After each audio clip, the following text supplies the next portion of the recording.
Let's have a look at the tourism sectors.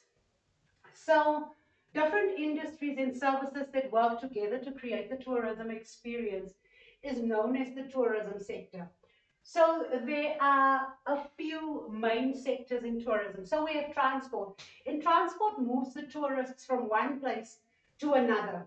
Then we have accommodation, and accommodation provides a place for tourists to sleep and rest.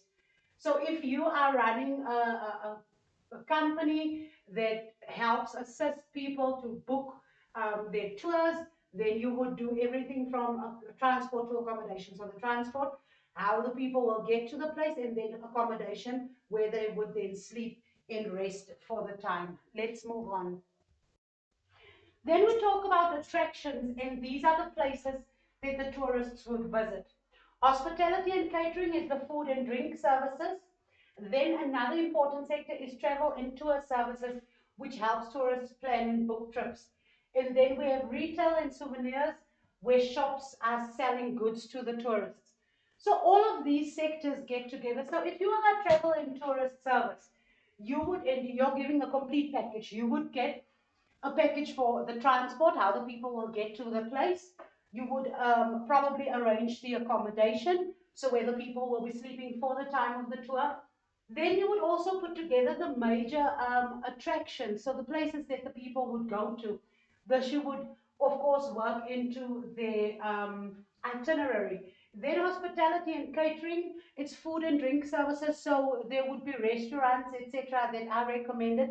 Of course, sometimes these travel and tourist services actually work with the different hospitality um, companies. And then retail and souvenirs. So this is when you would find people selling their wares on at these attractions. So that is how they would get in on this part of tourism. Then we have a look at information services, and it provides tourist information, right? And then events and conferences, where they organize and host the events.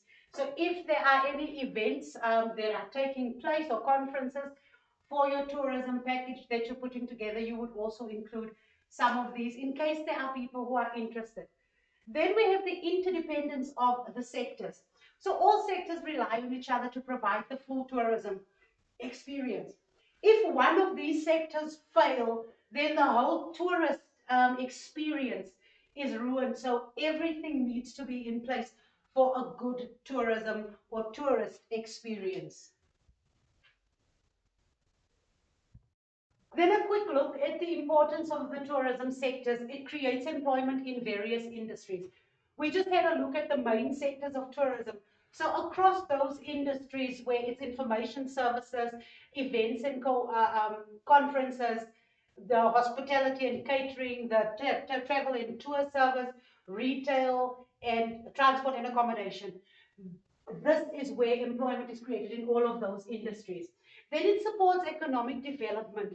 Remember, guys, whenever money flows into and out of a certain community or area, that's economic development. It also encourages skills development. So if someone lacks a certain skill or they upskill, then they could fit easily into one of the industries where employment is then created. It also helps us to promote cultural exchange and awareness. So when you are a cultural tourist, you would then have a good exchange and awareness of how the people live in their everyday lives, or you're exposed to the different cultures. But that's the importance of the tourism sectors. I hope this helps when you have to study for tourism in the upcoming exams, if this is one of the topics that you'll be covering.